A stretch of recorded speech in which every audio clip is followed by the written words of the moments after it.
जी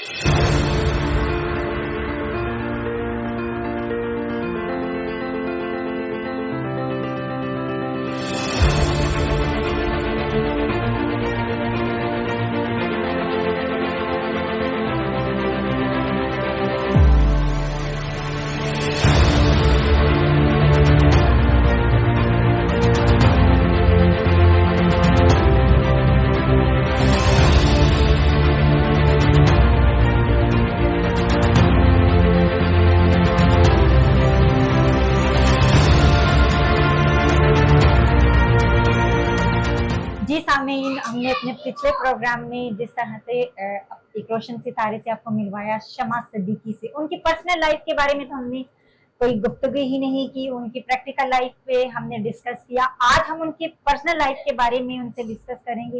एक दफा फिर मैंने शमा सिद्दीकी को अपने प्रोग्राम में जमा दिया। जी शमा, अस्सलाम वालेकुम। वालेकुम अस्सलाम शाजिया, आपने फिर मुझे याद किया, मुझे बहुत अच्छा लग रहा है और मुझे लग रहा है कि आप मुझे मेरे बचपन के दौर में ले जाना चाह रहे हैं। बिल्कुल ऐसा ही है शमा। पर्सनल लाइफ हम आपकी पर्सनल लाइफ में आप कैसे अपने दोस्तों के साथ कैसे हैं, अपने रिश्तेदारों के रिलेटिव्स के साथ कैसे हैं, आज हम उस पर डिस्कस करेंगे। जी, तो कुछ बताएंगे अपने? हाँ बिल्कुल बताऊंगी। जहाँ से मुझे याद पड़ता है कि ये जी 10-12 साल की एज की बात है कि हम दादी माँ के घर में बड़ी सी हवेली थी हमारी एक, उसमें मेरे और चचा जान भी रहते थे और हमारी अम्मी वगैरह 4-5 फैमिलीज रहती थी।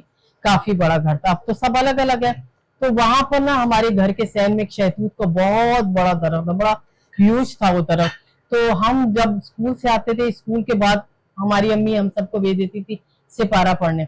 सिपारा पढ़ के आके ना हम अपने किचन से सब अपना अपना खाना लेकर उस दरख्त पे चढ़ जाया करते थे। दरख्त पे चढ़ के सारे कजन्स मेरे साथ होते थे, मेरे चचा के बेटे बेटियां। 2-3 घंटे हम बहुत एंजॉय करते थे, उसी में खाना वाना खाया करते थे, कुछ शहतूत तोड़ते थे, अपने आस पड़ोस में भी दिया करते थे और कभी कभी उस पे हम उसको हिला हिला के कहते थे भी हम उम्रा करने जा रहे हैं। सारे कजन्स हमारे खूब दरख्त लाते थे, मैं ऊपर बैठी होती थी कि भाई आज करने और उम्रा करने जा रहे। यानी इस तरह के गेम, मासूमाना गेम हुआ करते थे सारे। गुड़िया गुड्डे की शादियां बहुत की, बहुत ज्यादा। अपनी अम्मियों को कहा खाना बनाकर देनी, गुड़िया की बारात है, हाँ जी, बारात बकायदा लेकर जाते तू करते हुए सारे कजन्स वगैरह बारात लेकर जाया करते थे और खाना हमारी अम्मी वगैरह हमें बना के देती थी, हमें रोकती नहीं थी इस चीज में। वो इसलिए कि सादगी का दौर था, कोई मीडिया नहीं था, टीवी पे हफ्ते में एक कार्टून देखने की इजाजत होती थी 5 मिनट का बस, और बाकी फिजिकल हमारी जो एक्टिविटीज थी वो बहुत ज्यादा थी। बड़े गेम, रस्सी टपना और रेडियस और पता नहीं क्या किस किस्म की गेम खेला करते थे। अच्छा मासूमाना दौर था, बहुत अच्छा दौर था, बड़ा एंजॉय किया। और इसी तरह हमारी सहेलियां थी जो हमारे नेबर में रहा करती थी, उनको इजाजत थी कि वो हमारे घर आ जाए और हम उनके घर चले जाएं। जैसे हमारी स्कूल की दोस्त वगैरह होती है, उनके घर जाने की हमें इजाजत नहीं थी, उसका हमें सख्ती से मना किया था कि आपने ना उनके घर जाना है और ना उनको बुलाना। स्कूल की दोस्ती स्कूल तक है वैसे। हाँ, जब हम बड़े हुए, कॉलेज यूनिवर्सिटी में गए, फिर तो हम यारों के यार हैं। बहुत अच्छा हमारा ग्रुप है, मेरी जर्नलिस्ट दोस्त हैं, मेरी मीडिया की दोस्त हैं सारी, और बहुत अच्छा हमारा रिलेशन है। हमारी, हम कभी गेट टुगेदर रखते हैं, कभी कहीं इकट्ठे होते हैं, कहीं चले जाते हैं, बहुत एंजॉय करते हैं हम, बहुत अच्छी लाइफ है। और ये बताऊंगी कि मुझे खाने पकाने का शौक बहुत था। मेरे फादर चाहते थे कि मेरी बच्चियां बहुत अच्छा खाना पकाएं। उन्होंने घर में हमारे एक शेफ को रखा हुआ था, लगाया हुआ था। वो वीकली आके हमें हमारी क्लास लिया करते थे। वो तो हमारी क्या क्लास लेते, हम उनको बहुत परेशान करते थे और बेचारों को बहुत ज्यादा उनको हमने सताया, सीखा सिखाया।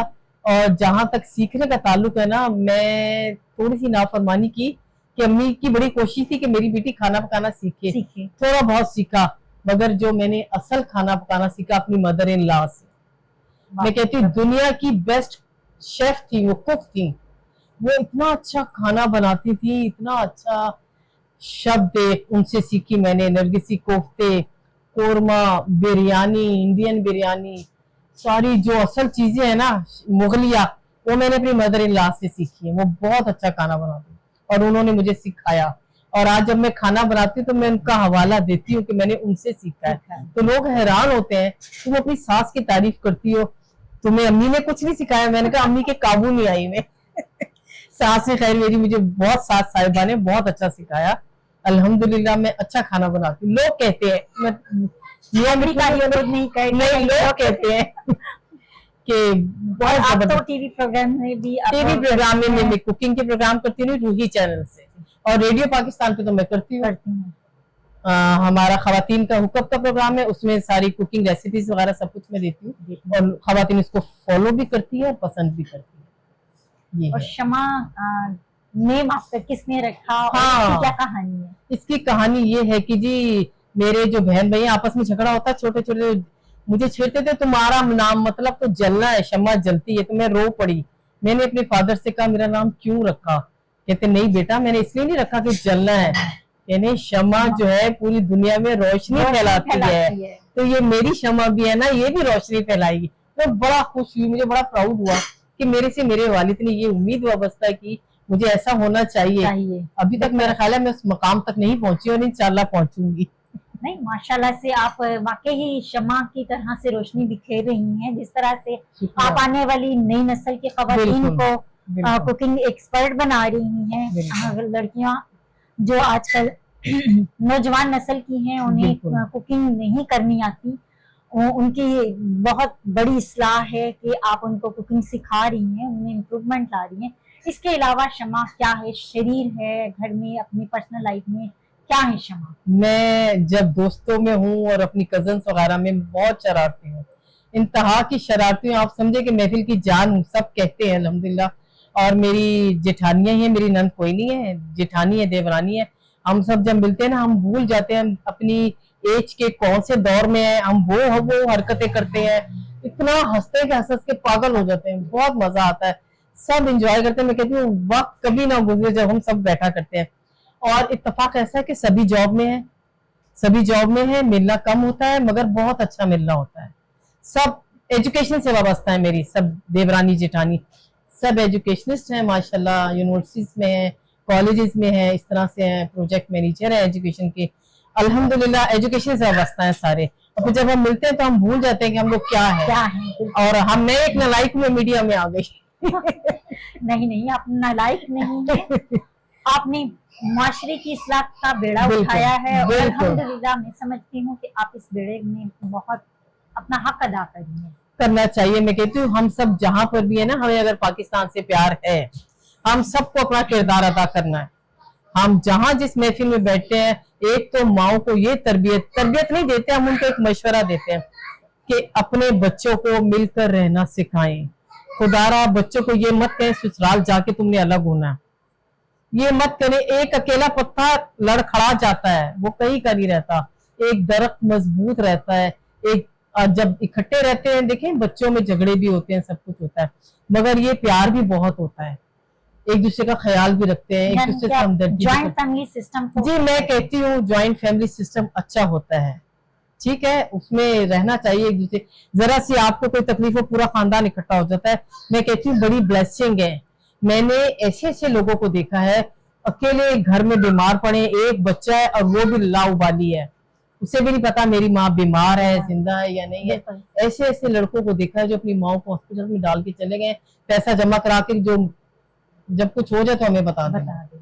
तो मैं कहती हूँ ब्लेसिंग है, सब आपके साथ हैं, आपके लिए दुआ करते हैं।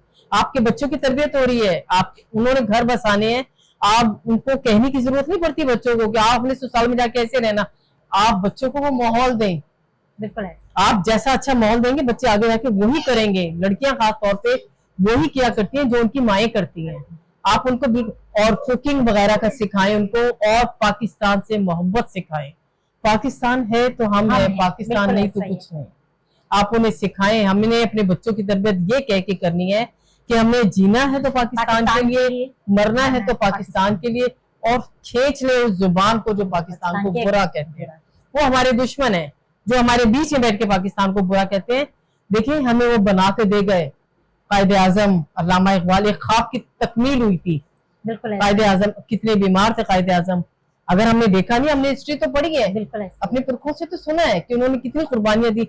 हम संभाल ही नहीं पा रहे पाकिस्तान को। शमा सिद्दीकी के घर में इंटर होते साथ हमने अंगूर की बेल देखी, खुबानी के दरख्त देखे, और दूसरे बहुत से पौधे देखे जिन्हें देखकर बड़ी खुशी हुई। इसके अलावा जानवर भी इन्होंने पाल के रखे हैं। ये शमा कैसे, बागबानी का शौक किससे है? आपके हस्बैंड को है, आपके बच्चों को है, या किसी और को, या फिर आपको है ये शौक? कुछ बताना चाहेंगे इसके बारे जी में? जी, क्यों नहीं, बिल्कुल ये शौक मुझे है और बच्चों को नहीं है। बच्चे एंजॉय बड़ा करते हैं और हस्बैंड मेरा साथ देते हैं। मतलब घास बड़ी, कोई माली नहीं आया तो घास भी काट देते हैं, बहुत कुछ करते हैं। बाकी जब मैं यहाँ पर आई तो ये बिल्कुल बंजर बयाबान था। मैंने ट्रक टलवाई मेहंदी उसके मिट्टी के, यहाँ पर माली लगाया, इसकी सारी उसको बैलेंस किया, इसकी सारी जो जमीन है जमीन को मिट्टी बैलेंस। सारा इसमें खाद डलवाई और फिर अपने हाथों से इसमें बीज बोए, सारे दरख्त लगाए। खुबानी बहुत अच्छी मीठी खुबानी आती है, काले अंगूर आते हैं, वो आपने देखे भी है लगे हुए, अनार है और क्या कहते हैं माल्टे का दरख्त है, लीमू का है सारा। प्याज कल मैंने निकाली, इस टाइम बैठी हुई मैं कल प्याज निकाल रही थी सारी। अब टिंडे लगे हुए इस टाइम यहाँ पे, हरी मिर्ची है। हर साल सारी सब्जियां लगाती हूँ। लास्ट ईयर फूल गोभी, बंद गोभी, शिमला मिर्च और शलजम इतने बड़े बड़े आए, चुकंदर, सारी चीजें मैं लगाती हूँ, बीज बोती हूँ। इनकी गोडी भी खुद करती हूँ, इनको पानी भी, इनके ट्रीटमेंट भी करती हूँ, इनको शरबत भी पिलाती हूँ कि इनका कलर ग्रीन रहे। और क्या कहते हैं, ये सारे काम मैं बहुत ज्यादा करती हूँ, मुझे अच्छा लगता है और खूबसूरत लगता है। हाँ, जब गेस्ट वगैरह आते हैं तो ये बाहर डाइनिंग टेबल आपने देखी होगी, यही हम खाना वाना खाते हैं। और हम करते क्या है कि हम कढ़ाई भी बाहर बैठ के बनाते हैं मिट्टी की हांडी में, और पराठे भी बाहर बैठकर उसका बनाते तो एक अपना मजा है। बहुत मजा है यार, बहुत मजा है। एक नेचुरल गांव का सीन है। और अब तो मेरे भाई ने मुझे गिफ्ट किए मुर्गियां देसी, ये अंडे भी दे रही हैं। अब हम देसी अंडे भी खा रहे हैं। पौधों को तो नहीं खराब करती? पौधों को बहुत खराब किया इन्होंने। मैंने अब इनका इलाज करने वाली हूँ मैं, कि कोई इनका केज बनाऊंगी, उसमें इनको डाल दूंगी।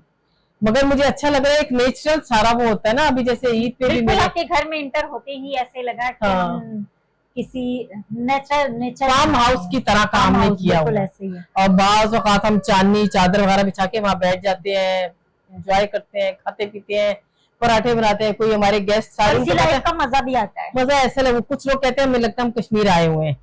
बिल्कुल। जैसे यहाँ पर इतना मजा है, एंजॉय है, वो अंदर नहीं आते, बाहर ही कहते हैं हम बैठ। अभी सब मेरे भाई वगैरह आए हुए थे तो सब उन्होंने कहा हमने बाहर ही खाना खाना है रात का। मैंने बाहर से पूरा सजाया हुआ था, लाइट्स वगैरह लगाई हुई थी सारी, ये जो फेरी लाइट्स होती है ये भी, और सबने बाहर खाना खाया, बहुत अच्छा लगा। मजा आता है, सब साथ देते हैं, मेरे हस्बैंड भी, मेरे बच्चे भी। मगर जो प्रॉपर टाइम है ना वो मैं खुद देती हूँ, कि मुझे अच्छा लगता है, बड़ी हिफाजत भी करती हूँ मैं। आर्ट का शौक किसे है? हमने आपकी दीवार पर देखा, जी। बहुत आर्ट वर्क हुआ है और डिफरेंट आर्ट वर्क है। जी बिल्कुल, ये भी मेरा ही शौक है। मेरी एक आदत है, जो वेस्ट मटेरियल है ना मैं इसको काम में लेती हूँ। अभी मैंने जब नया फर्नीचर खरीदा, मैं उस जगह पर गई शोरूम में, तो मैंने ना ये देखे आप, ये लकड़ी के डिफरेंट टाइप कटे हुए थे, मैंने उससे ये ले लिए, कहता ले जाए। फिर मैंने उनके ऊपर लिखा, और भी बहुत से अंदर लगे हुए सारे। तो ये सारा मैं खुद करती हूँ, मुझे अच्छा लगता है कि अपने हाथ, बाजार से तो सब कुछ मिलता है मगर जो चीज अपने हाथों से हाथ की की हुई है बनी ना, हुई चीज बहुत अच्छी लगती है, तो मजा आता है मुझे। ये बॉटल्स देखे आप, ये भी मैंने पेंट की हुई है। ये जो बॉटल्स है रेड और येलो, और ये भी मैंने की हुई है। और बाहर पहले लगाई थी, अभी वॉल का मैंने स्टाइल थोड़ा चेंज किया है। ये मेरी बेटी ने इस पे कलर कर दिया, बाहर की वॉल पे पहले मैंने हाथ से बने हुए इस पे वो लगाए हुए थे सारे, उसने इससे कलरफुल कर दिया। बेटी चेंज करती भी रहती हूँ सब चीजें ना, अच्छा लगता है बहुत। यानी कि शमा हर फन मोला है। अल्हम्दुलिल्लाह, कोशिश यही होती है। खाने किसी दिन आप मेरे साथ आए, मैं आपको जो मैंने अपनी सास से खाने सीखे हैं वो बना कर खिलाऊंगी। आपको शबदेक खिलाऊंगी, आपको दिल्ली बिरयानी खिलाऊंगी, आपको इंशाल्लाह शमा से रेशमी कबाब। हाँ, रेशमी कबाब, दिल्ली बिरयानी, शब्देक खाने के लिए एक दफा फिर शमा के घर आना। जी, यू आर मोस्ट वेलकम, जरूर आए। और ये वो खाने हैं जो मेरी मदर इन लॉ ने मुझे सिखाए, एक एक चीज का। और वो पता नहीं आपको बताऊं, एक ग्राइंडर है वो नहीं इस्तेमाल करती थी, बिल्कुल वो बट्टे वाला, बट्टे वो सारे मसाले सिल बट्टे पे पीस। क्या खुशबू होती थी, क्या मजा आ जाता था खाने का। अभी भी अगर माओ को देखा जाए ना, उनकी यही पुराने जो बच्चे लोग हैं वो ये कहते अम्मी का भी यही था कि हम लोग सिल बट्टे पे आप लोग करो और ऐसे आप ग्राइंड करोगे तो हमने आपके हाथ की चटनी नहीं खानी। बिल्कुल, मेरी अपनी वालदा भी इसी तरह से करती हैं, वो कहती हैं सिल बट्टे की। देखिए उसमें मिट्टी की खुशबू है, बिल्कुल ऐसे ही उसमें खुशबू है मिट्टी की, मजा है। मैंने भी सिल रखी हुई है, थोड़ी मेहनत करनी पड़ती है, जो हम हाँ। लोग मेहनत से कतराते हैं। हम कहते हैं कि सब चीजें ऐसे ही हो जाएं, लेकिन बहुत अच्छा लगता है कि आप सिल बट्टे पे वो बना। अल्हम्दुलिल्लाह, बहुत अच्छा लगता है। आज शमा से मुख्तलिफ टॉपिक से बात हुई और शमा की जिंदगी और इन्होंने अपने जो करियर का आगाज किया उसके बारे में जाना। अब हम शमा से दरख्वास्त करेंगे कि वो कोई पैगाम देना चाहे हमें खवातीन के बारे में। जी, खवातीन के बारे में मैं लाजमी देना चाहूंगी। एक तो ये है कि हर खातून अपने बच्चे की तरबियत बहुत अच्छी करती है, मगर अब एक हमारे माशरे में एक ट्रेंड सा चल गया है कि शादी से पहले वो खवातीन ये चाहती है कि हमारी बच्ची अकेली ससुराल में जाए और कोई आसपास ना हो। तो मैं इस बात को थोड़ा सा मायूब समझती हूँ। हाँ, अच्छा नहीं लगता। वो वजह ये है कि देखिए, अगर आपकी बच्ची अकेली है, खुदा ना करे कोई जरा से भी परेशानी हो तो बच्चे घबरा जाते हैं। वो जो पेरेंट्स हैं ना, उनके ससुर और सास साहिबा, वो एक ब्लेसिंग है अल्लाह की तरफ से उनकी। वो हर वक्त उनके लिए दुआ करते हैं, उनकी बेहतरी के लिए, उनकी जिंदगी के लिए, उनकी सेहत के लिए। तो शुक्र अदा कीजिए कि जो है अल्लाह ताला उनको कायम रखे, उनको उनकी खुशियां दिखाए, उनका अदब एहतराम कीजिए। आप समझे एक पौधा लगा रहे हैं, आप उनका अदब और एहतराम कर रहे हैं। कल जब आप इस मकाम पर पहुंचेंगे तो वो इनाम की सूरत में डबल ट्रिपल होकर आपको मिलेगा। और जब ये वाली एज आती है तो हर कोई चाहता है कि हमें जिंदगी का सुकून मिले, बच्चों की खुशियां देखने को मिले। तो ये जरूर कीजिए। दूसरा, मैं नौजवानों को ये कहूंगी कि खुदारा पाकिस्तान की कदर कीजिए। आप सब पाकिस्तान हो, आप सब मिलकर इसकी हिफाजत करो, क्योंकि आगे जाकर बागदौड़ आपके हाथों में आनी है। अच्छी तालीम हासिल करें, पाकिस्तान का एक अच्छा चेहरा दुनिया को दिखाएं। हमारे बीच जो आ गया है उसको निकालें अपने बीच में से। हम वो नहीं है, हमारे इस्लाम की तालीम ये नहीं है कि हम जिस थाली में खा रहे हैं, जिस जगह रह रहे हैं, उसी में छेद कर रहे हैं। ये सरासर जुल्म है, और ये जुल्म हमारे साथ नहीं, हम अपनी जिंदगी गुजार चुके हैं। आप लोगों ने आगे जिंदगी गुजारनी है। हाँ, आप अपनी आने वाली नस्लों के लिए इसको सेफ कीजिए, महफूज पाकिस्तान बनाइए। अपने बच्चों की तरबियत इस नहज पर कीजिए कि हमने मरना जीना पाकिस्तान के साथ है और इसकी हिफाजत करनी है। शमा के इस खूबसूरत पैगाम के साथ अपने प्रोग्राम का इख्तिताम करते हूँ। अब आपसे इजाजत चाहती हूँ। अल्लाह हाफिज।